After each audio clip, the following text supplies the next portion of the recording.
of Amsuman, and we're reading text 30. Om Namo Bhagavate Vasudevaya. Om Namo Bhagavate Vasudevaya. Om Namo Bhagavate Vasudevaya.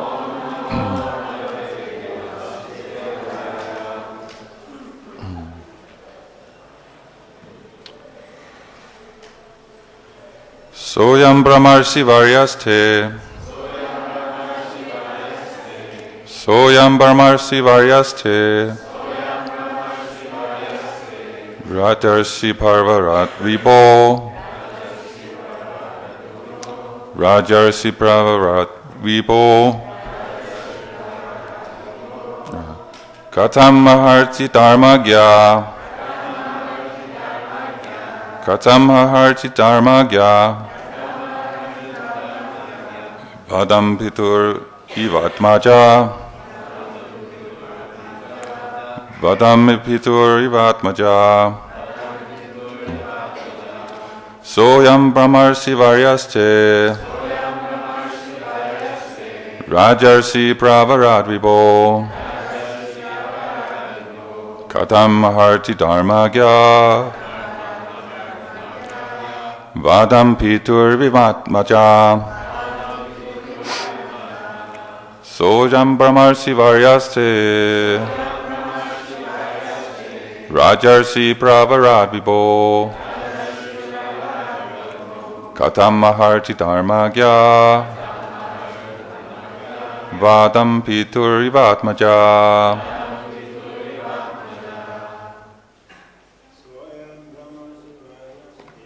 Soyam brāhmaṇa varyaste. Rājarṣi parvarat vibo. Katam maharti dharmagya. Vadam pitur ivatmaja.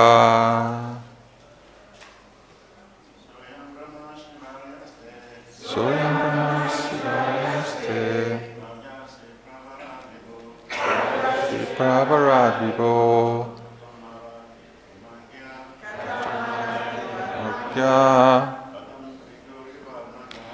Sampitur ivatmaja.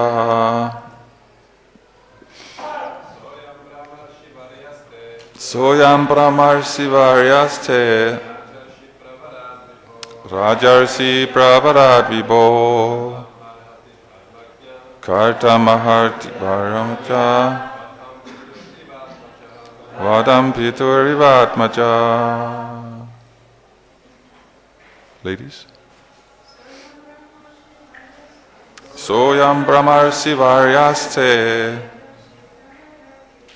Rājarṣi parvarat vibo. Karta maharti dharmagya. Vadam pitur ivatmaja.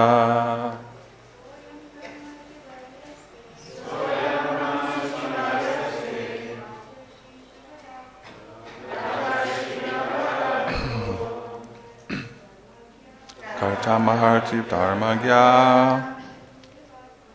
Vadam pitur ivatmaja. Saha, he, the brāhmana. Ayam, this. Brahmarishvarya, not only a brāhmana, but the best of great sages. Or brahmarshis. Te, also from you. Rājarṣi parvarat, who are the best of all saintly kings. Or rājarṣis. Vipo, O master of the state. Katam, how. Arhati, he deserves. Dharmagya, O you who are quite aware of religious principles. Vadham, killing. Pituhu, from the father. Eva, like. Atmajaha, the son. Translation and purport by His Divine Grace, A.C. Bhaktivedanta Swami, Srila Prabhupada, Prabhupada Ki Jai. My Lord, you are completely aware of the religious principles. As a son never deserves to be killed by his father, here is a brāhmana who should be protected by the king and never killed. How does he deserve to be killed by a rājarṣi like you?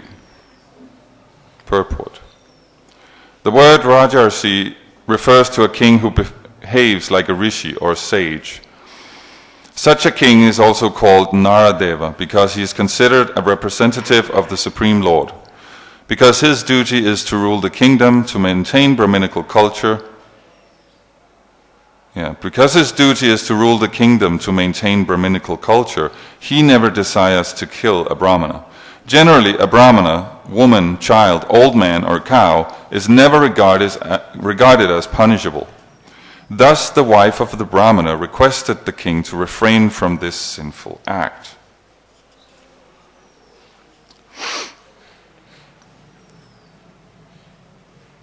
Om Ajnana Timirandasya Jananjana Shalakaya Chakshurun Militam Yena Tasmai Shri Gurave Namaha Shri Chaitanya Manobhistam Stabitam Yena Bhutale Swayam Rupa Kadamayam Dadati Swapatantikam Vanchakalpa Tarubhyascha Kripa Sindhubhyevacha Patitanam Pavanebhyo Vaishnavibhyo Namo Namaha Jai Shri Krishna Chaitanya Prabhu Nityananda Shri Advaita Kathadara Shri Vasari Gaura Bhakta Vrinda Hare Krishna Krishna Krishna Hare Hare Hare Rama, Rama Rama, Hare Hare.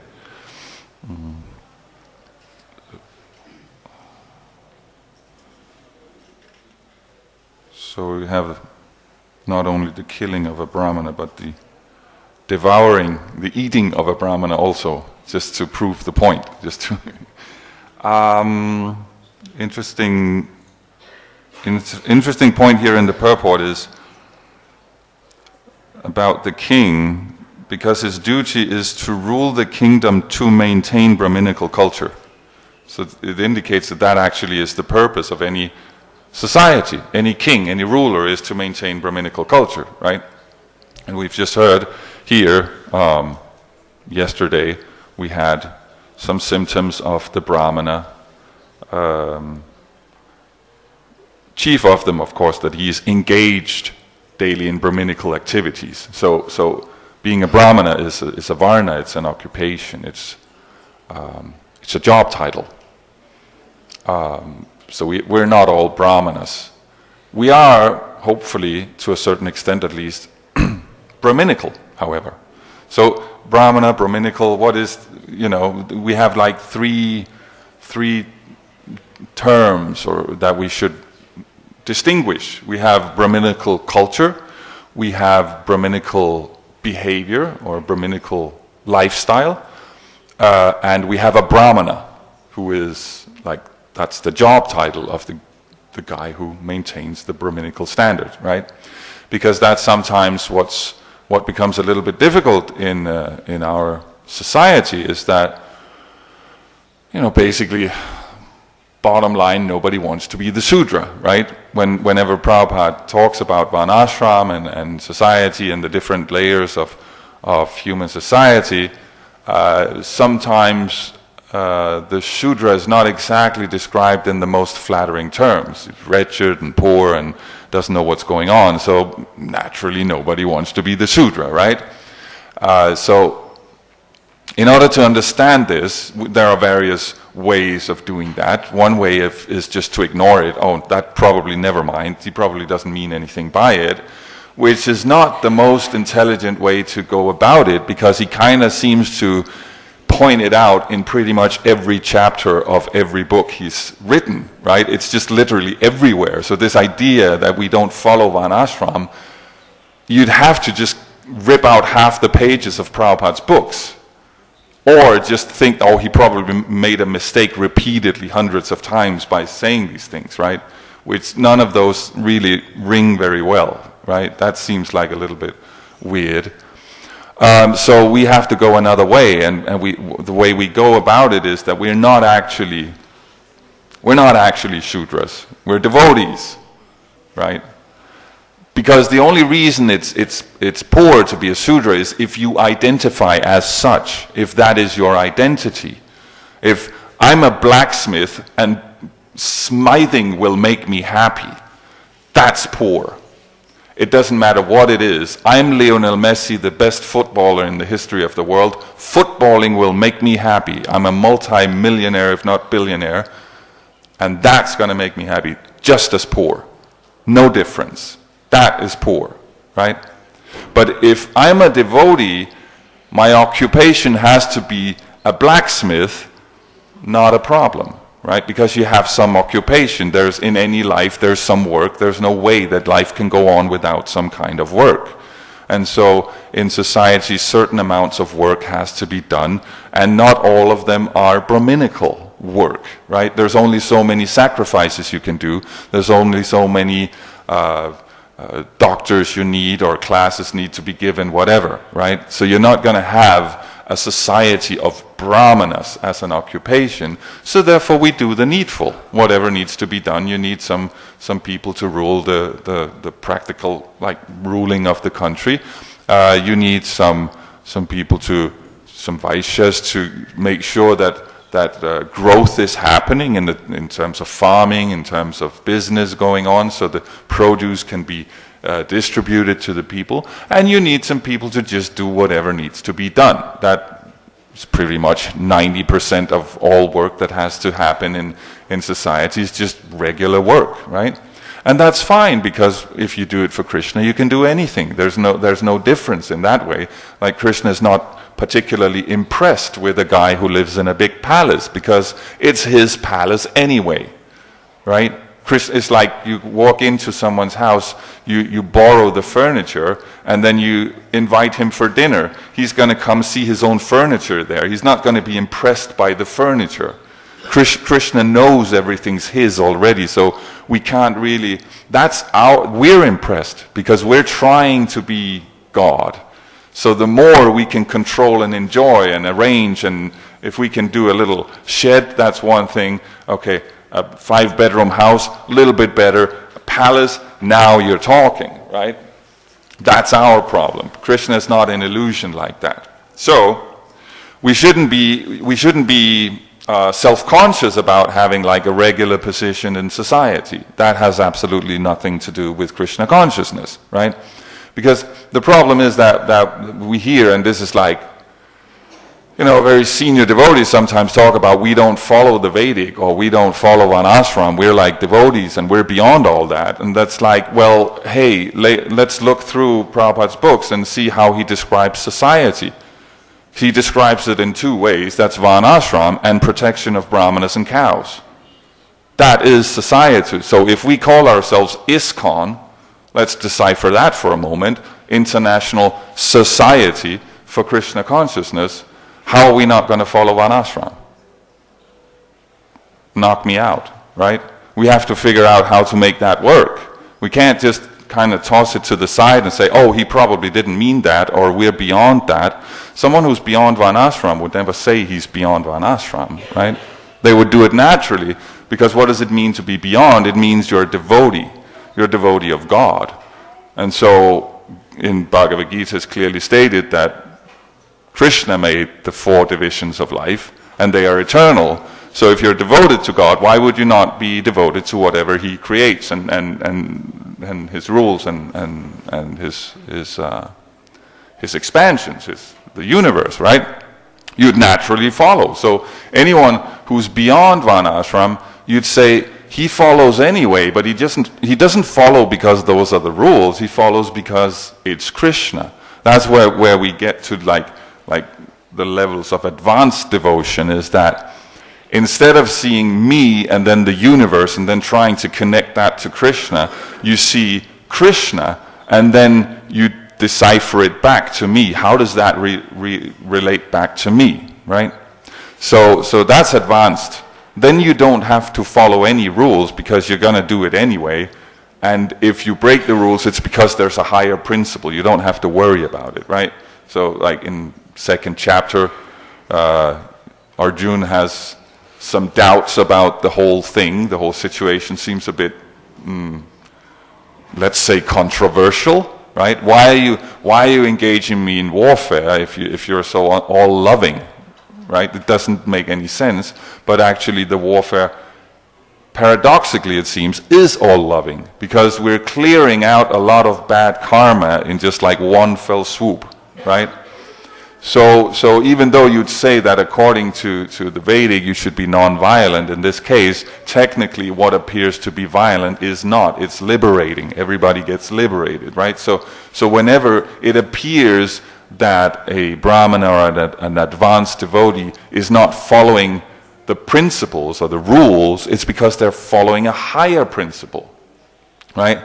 If Rupa Goswami doesn't show up for Mangala Arati, it's not because he's been out late eating pizza, it's because he's been writing poetry for 18 hours. He just forgot all about time and he just missed it, right? So this idea, we're devotees, we're spontaneous, we're this, we're that, so I'm just going to show up if I feel like it. That's not spontaneous, that's sporadic. And that's a different word, right? So we have to be exact, especially when we're on this level of sadhakas. We have to be very exact about what do things mean, because otherwise it gets very muddy. And when our mind is not naturally attracted, that's what sadhaka means, that we're not naturally attracted to these activities, that only on an intellectual level do we know that if we follow, it will be liberating, more liberating than if we follow our mind, right? When we're on that level where it is on an intellectual level rather than an attachment level, we have to be very exact about what is going on, and we have to be very careful not to speculate, right? So that's why the description that Prabhupada gives, like protection of brahmanas and cows. The cows are very dear to Krishna, and the brahmanas uphold these principles, right? And it doesn't mean that a brahmana has to be like squeaky clean. No, I mean, sometimes that's the thing. Like if a brahmana makes a mistake, it's like, he's never a brahmana. He's just like kind of pretending.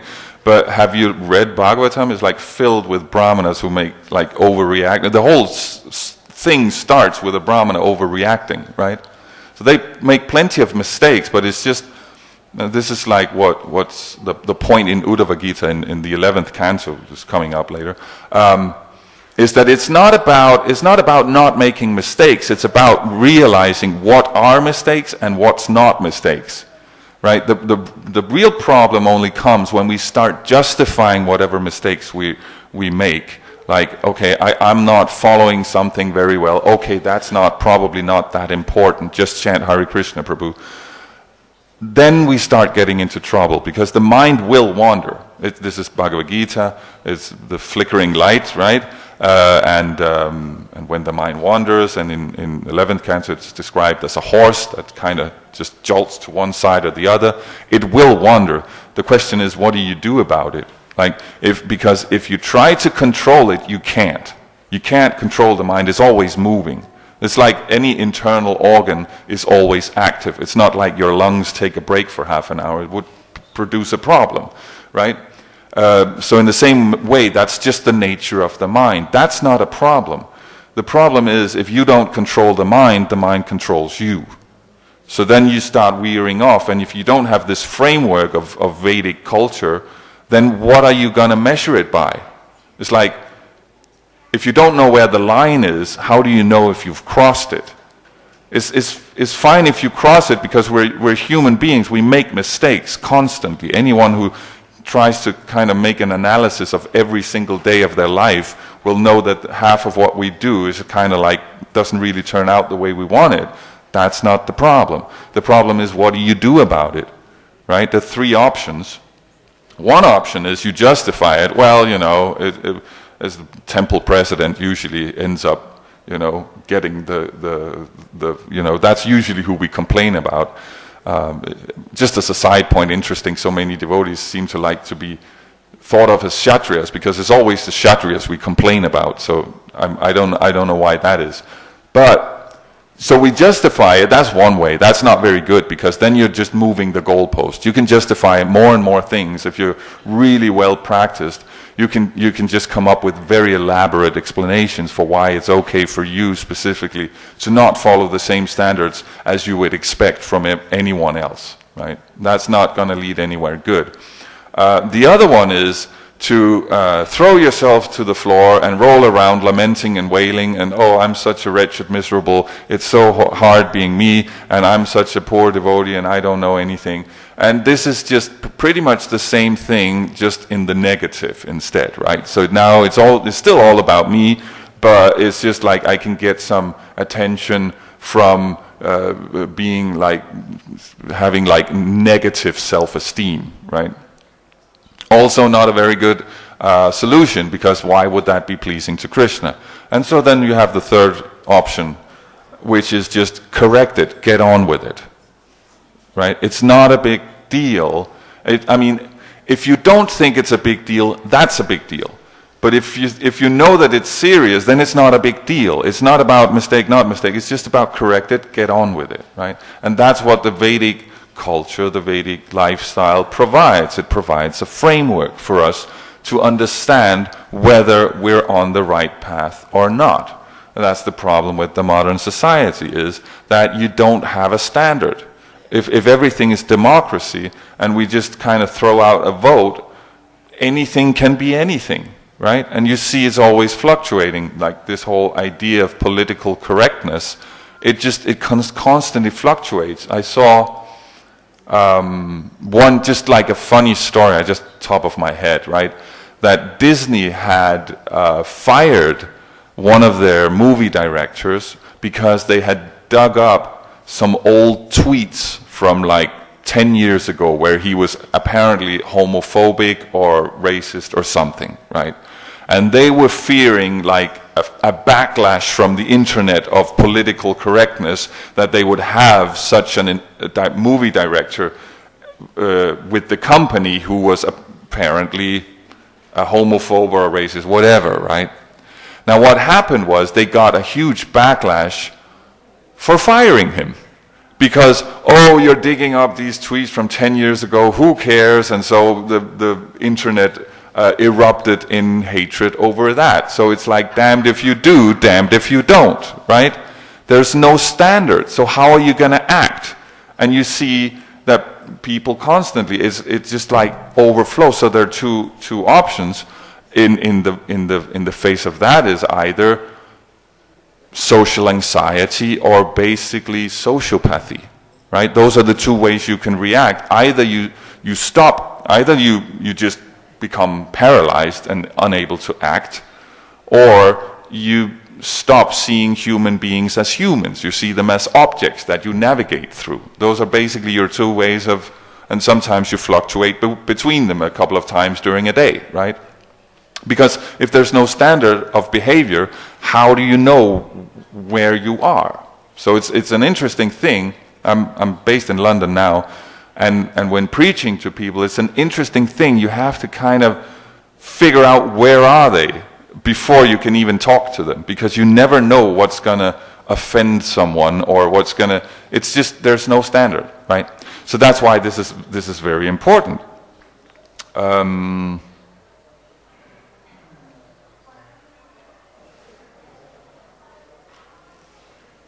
Yeah. Any questions on this? Just like society or no society, brahminical culture. See, because, okay, I'll go on a little bit. Because it's entirely possible to be a complete Shudra and be completely brahminical at the same time, right? Brahminical is a state of mind you can live a Shudra lifestyle completely brahminical.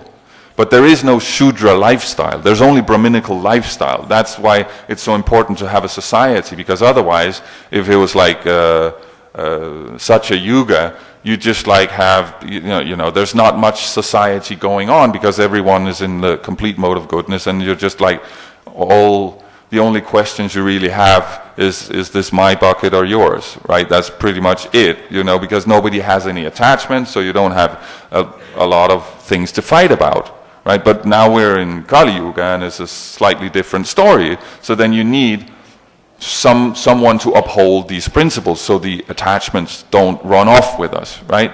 That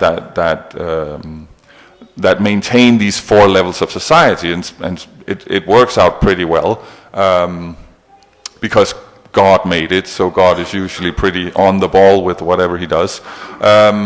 So that the distribution of mentalities in society mirror what needs to be done to make a society run.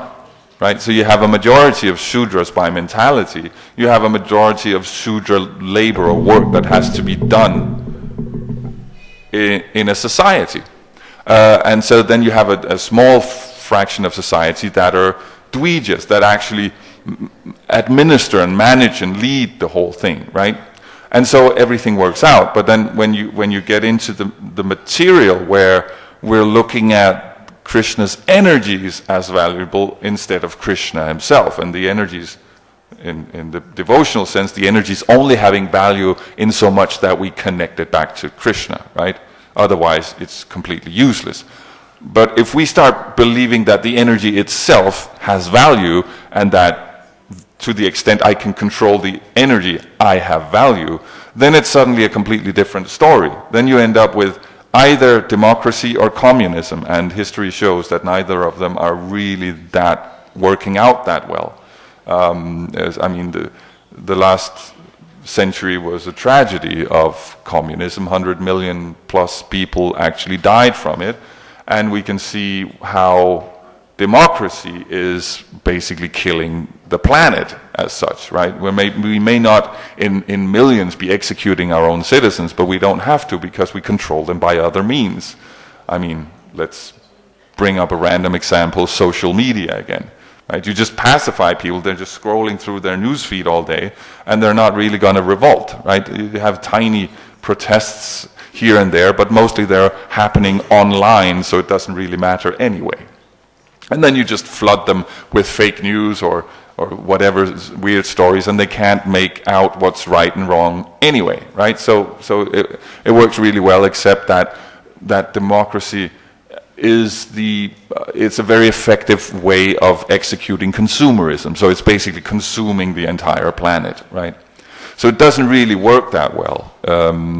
So then we have to accept that only God's plans work. We don't have a better plan, right? So that's why Varnashram is there, because you have the Shudras, they get whatever they want. You could call it communism in a sense, but then it's governed by Vaishyas who knows what needs to be done in order for profit to be made.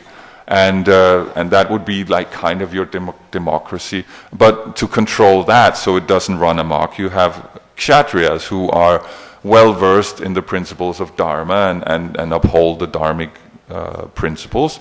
So that's kind of like a kingdom, like what's the word? Huh? Yeah, monarchy. I was stuck on monastery. No, it's not monastery. Monarchy. Yeah, thank you. Monarchy. But then the problem with these guys is that they're dealing with so much passion, so many desires they have to control, that they kind of take them on themselves. And so there are various ways to kind of release that. And one thing is like big kingdoms and multiple wives and stuff. And another thing is that they can have a council of brāhmaṇas that are not attached, because they just don't take part, right? So they are level-headed. So they don't get affected by all these things that are going on, because basically there's nothing the world has that they want, and they don't have anything the world can take away from them. So there's no need to be nervous, right? So they're cool. So then you have those 4 levels, everyone's included, and everything is balanced. It works out pretty well. And for us, because we're modern people, we're trying to be devotees, but we're modern people, we have an innate fear/resentment of authority, because it feels like we're being restricted, right? So when we're being put in one of these boxes, like Vaishya, Shudra, whatever, it feels like all the options are disappearing. What about my freedom to act? But we have to understand that, first of all, we have to understand their guidelines. There are many ways of being a Shudra or Vaishya, or, it's not in that sense a box. But on top of that, we have to understand that what's being removed are all the options that don't work anyway, right? Because we have a nature. If we try to act against it, it will not work. It's just not going to work, You have people in this supposed free world who try for years and years and years to make a business work, and it just doesn't work because they're not Vaishyas. Maybe they're artists, maybe they're extremely good at painting or whatever, right? But because they don't have that business mentality. I don't have it myself. I tried it actually before I became a devotee, and it did not go well, and I was like, why is this happening? So if we understand our nature, then everything becomes easier, right? And so the next question is, how do I understand my nature? Don't worry, you're a Shudra. Because anyone who's not, they are not thinking like that. A Vaishya by nature, don't worry, it's never a good class unless at least one telephone goes off. A Vaishya, he's too busy doing business to talk about whether or not he's a Vaishya. Right? A Kshatriya, he's too busy getting things straight and right without worrying about what Varna he is.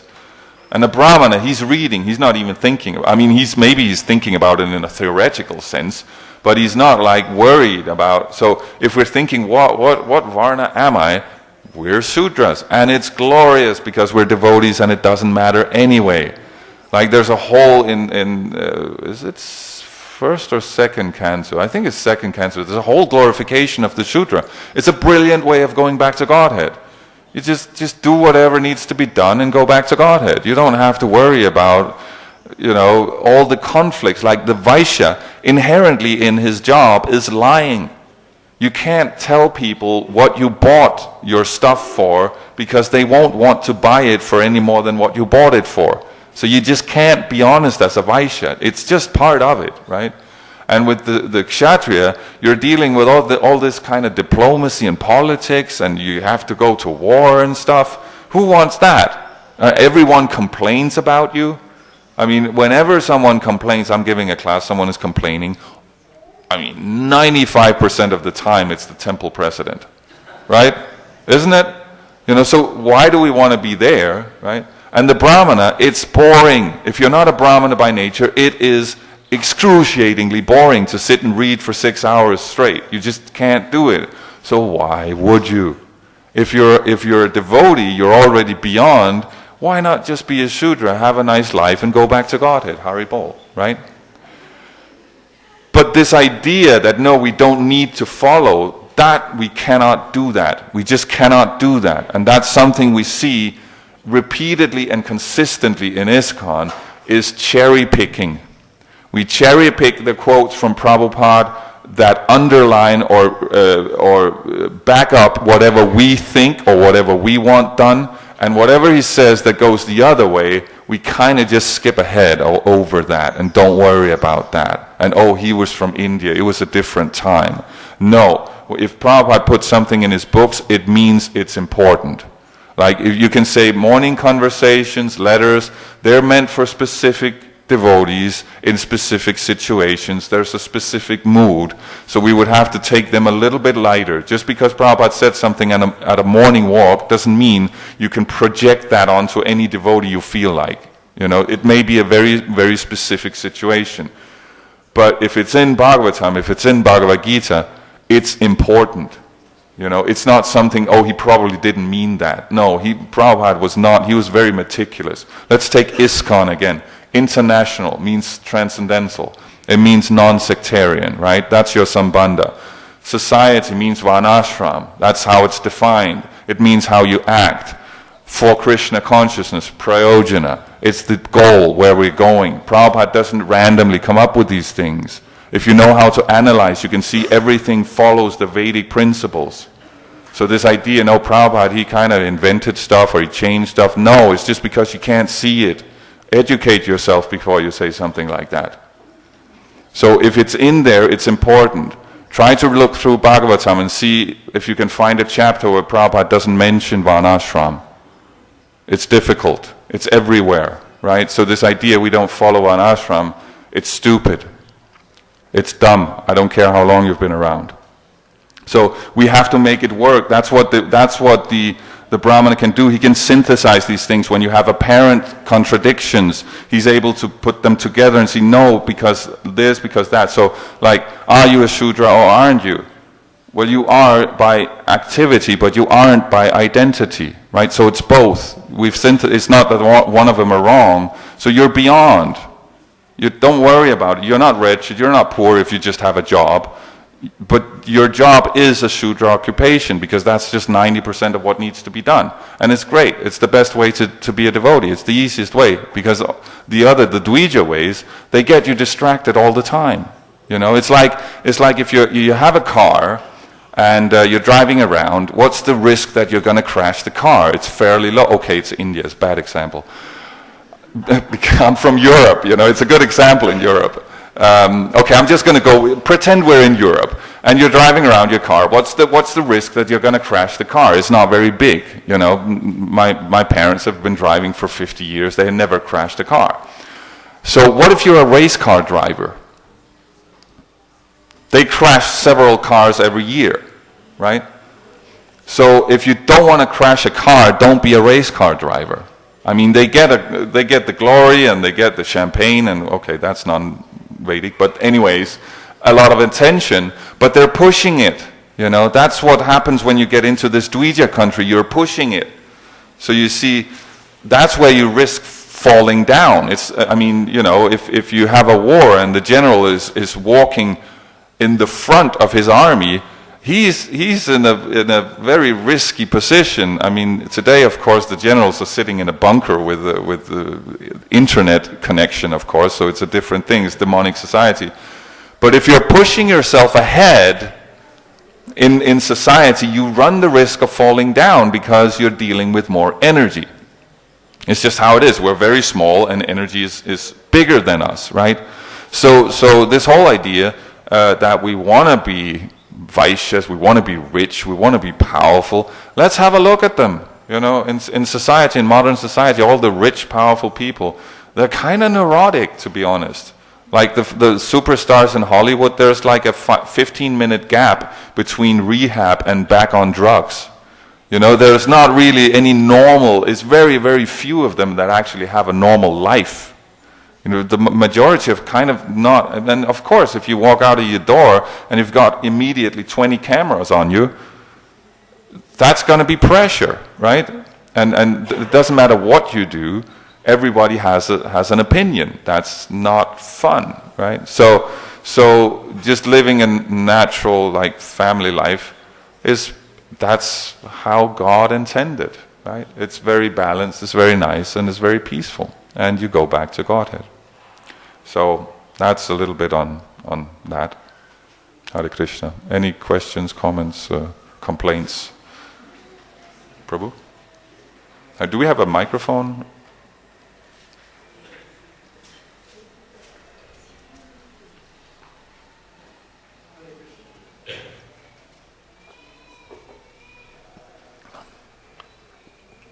Hare Krishna Prabhu, thank you for nice class. You emphasized so much in the Varna Ashram. Srila Prabhupada, in the last time in Vrindavan, he said that 50% are left, which was, he mentioned, Varna Ashram. This. So we see in ISKCON, we speak always philosophy and then the book distribution, so many other projects. But Varnashram is really not, a few people really speak. Yeah. So I was thinking, is it not time to really, we are not ready for varnashram? We are preaching mode now, or? Okay, so so first of all, you mentioned correctly that we often talk philosophy and stuff, but so varnashram is applied philosophy, right? It's just what do you do about the philosophy? You apply it into life, and on the level of society, varnashram is just the framework that you use. Whether or not we're ready, well, maybe not, but I think there are two issues here. One is it's not understood. Very often when we talk about ashram, it's like something with a farm and a cow. But that's like only 1/2 is varna, that's 1/2 of varnashram. 1/4 of that, that's 1/8 is vaishya, and 1/2 of that is farming. So it's like a 1/16 of varnashram we think is the whole thing, right? Is farming and cow protection and stuff. But no, varnashram is everything in society is varnashram. So we have to understand that it's not a matter of do we want to implement it or not. It is implemented. That Krishna says that in 4th chapter of Bhagavad Gita, that he made this system and it is eternal. So it's not like we don't have a choice, right? So that's one of the things I hear often in London is that we can't implement varnashram because it's London, it's too chaotic and people are they're suffering and it's too busy. But it's like, no, it's the other way around. You're suffering and too busy because you're not following varnashram. So you put the cart before the horse. You say, whenever I get all my material desires fulfilled, I'll implement varnashram. It's never going to happen. It's the other way around. You want to be peaceful, you follow varnashram. Don't worry if other people follow. You follow, it works. So I'll give you an example. On the varna side, you have the principle for each varna. The Shudra is just humility. You just do your duty. The Vaishya is generosity, charity. Kshatriya is protection. And Brahmana is detachment. If you are in any of these 4 varnas and you just use that principle, everybody will like you. If you have a job, you're Shudra. Anyone who has a job, they're Shudra. And if you're not too proud and complaining about that, you're good. People like you. You'll do well, right? If you're a businessman, you make a ton of money, but you give away part of it to charity. Nobody has a problem that you're making a ton of money, right? If you're in a position of power and you make sure that everyone feels heard and protected, you don't have to do what they say. You can tell them to do stuff they don't want. They still feel protected. They'll do it anyway. And if you're a brahmana, you want people to listen to what you're saying, you have to be detached. So that means if I step down from this asana and go out and drive off in a Ferrari, some people are going to be like, that was a weird move, right? But if I live simply, everyone's pretty cool with what I'm saying because I'm detached. I'm not trying to make you do anything. I'm just saying this is what it is. Do what you want, right? So if you follow those principles, it doesn't matter if people know about varnashram, they will respect you. You will be successful. So varnashram works whether people know it or not.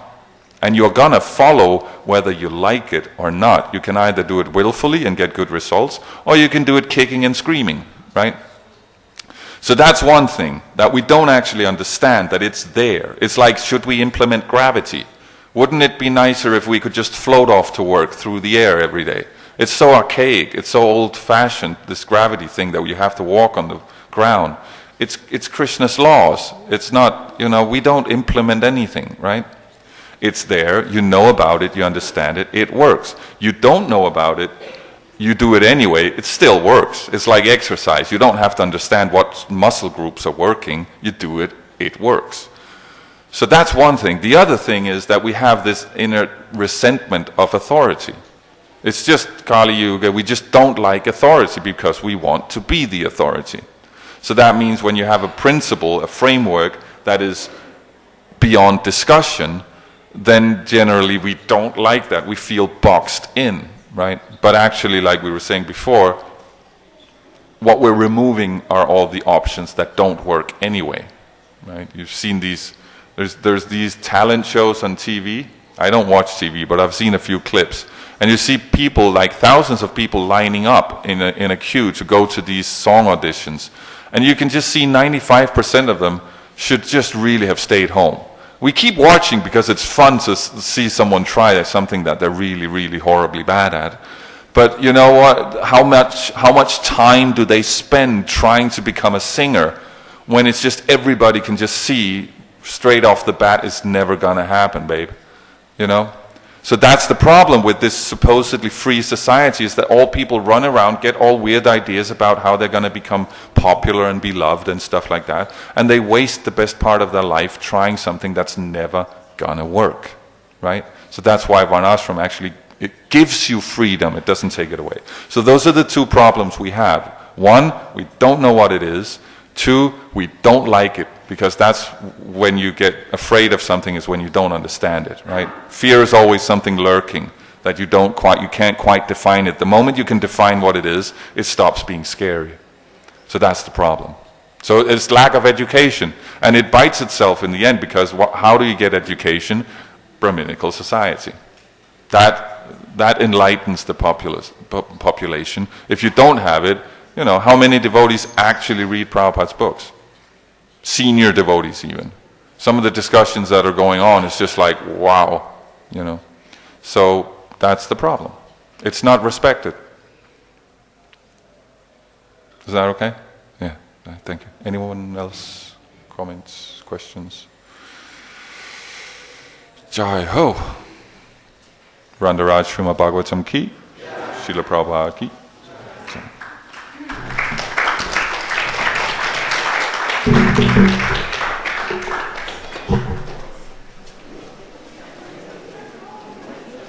Hare Krishna. Yeah.